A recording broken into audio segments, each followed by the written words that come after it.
गंदम की इस पॉलिसी के अंदर एक तरफ तो किसान जिसने गंदम उगाई थी वो लुट गया, 2200 रुपये मन बेच के अपनी गंदम।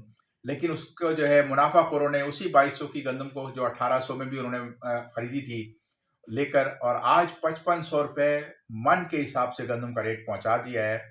इसमें इंतहाई महंगी गंदम होने के पीछे हुकूमत की एक पॉलिसी भी है कि हुकूमत अपना अमल दखल जो है गंदम की प्राइस को फिक्स करने में भी लगाती है।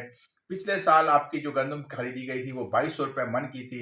इस साल जो अनाउंस किया गया कि अब जो नई फसल आएगी आपकी, उसके 4000 रुपये मन की प्राइस रखी जाएगी। तो जो मुनाफाखोर हैं, जो नास्टी होल्डर्स हैं, जो आपके इसमें ज़ख़ीरा अंदोज़ी करते हैं, उन सब ने उसको देख के कीमतें बढ़ाना शुरू कर दी। और गंदम क्योंकि पाकिस्तान की स्टेपल फूड है, आटा जहाँ पे रोज़ाना हर घर में खाया जाता है, हर शख्स की, हर गरीब अमीर सबकी ज़रूरत है, उसकी कीमतों में जब इज़ाफ़ा हुआ तो बाकी चीज़ों ने भी उसकी कीमतों को इज़ाफ़ा कर दिया। बाजरा से लेकर, जवार से लेकर, मकई से लेकर तमाम चीज़ें जो हैं, चावल, बासमती चावल, मोटा चावल, टोटा चावल, कुछ भी हो, सब की कीमतों को बढ़ाया गया है।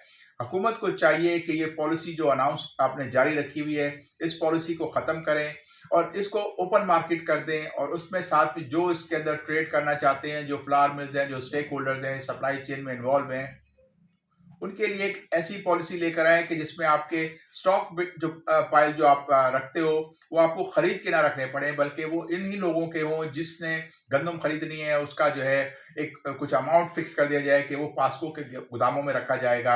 जिसने इंपोर्ट करनी है वो अपनी इंपोर्ट का कुछ फीसद जो है वो वहाँ पे गोदामों में रखवाएगा। जिसने एक्सपोर्ट करनी है वो भी कुछ उसका स्टॉक जो है क्वांटिटी का जो है पास्को के वेयर हाउसेस में, सरकारी जो वेयर हाउसेस हैं वहाँ पे रखवाएगा।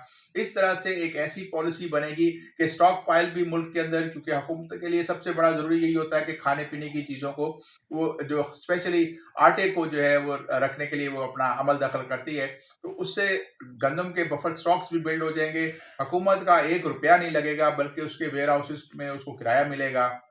किसानों के लिए भी आप ये कर दें कि अगर वो सस्ती गंदम बेचते हैं तो जब उनको ज़रूरत है तो उस वक्त बेच सकें, और अगर वो चाहते हैं कि इसको स्टॉक्स को अपने ज़ख़ीरा करें तो पास्को के वेयर हाउसेस में रख के और वहाँ से डिजिटल रिसिप्ट लेके, उसके साथ ही बैंक वहाँ पे बने हों कि आपके पास नेशनल बैंक है, प्राइवेट बैंक है, वो सारे बैंक हों, वो उसको उसके ज़ख़ीरा के अवज़ जो है एक कर्ज़ दे दें, ताकि वो आपको जब ज़रूरत पड़े तो वो अपना कर्ज़ दे के वापस अपनी गंदम लेके मार्केट के रेट पे बेच सके। इससे ना सिर्फ ये होगा कि आम काश्तकार जो आज 2200 रुपये पे गंदम बेच के पछता रहा है, और उसको भी नुकसान नहीं होगा, उसको भी बेहतर प्राइस मिलेगी। और जब इतनी आपके पास अवेलेबिलिटी होगी कि बहुत बड़े स्टॉक्स हुकूमत के सरकारी गोदामों में नहीं रखे होंगे, तो फिर एक मार्केट जो है एक नेचुरल फोर्स के ऊपर चलेगी, डिमांड एंड सप्लाई पे चलेगी। इंपोर्ट एक्सपोर्ट खुली होंगी। आपके पास अगर स्टॉक्स बहुत ज़्यादा प्रोड्यूस होते हैं तो आप एक्सपोर्ट करते रहें। आपको अगर शॉर्टेज है कि लोकल जो कीमतें बढ़ गई हैं तो आप इंपोर्ट कर सकें। इस किस्म की एक हेल्दी पॉलिसी को इंट्रोड्यूस कराना होगा। अब ये दकियानूसी पुरानी जो 60s की पॉलिसी थी, उससे मुसलसल हमने कई सालों से देखा है कि नुकसान हो रहा है और फूड सिक्योरिटी मुतासिर हो रही है।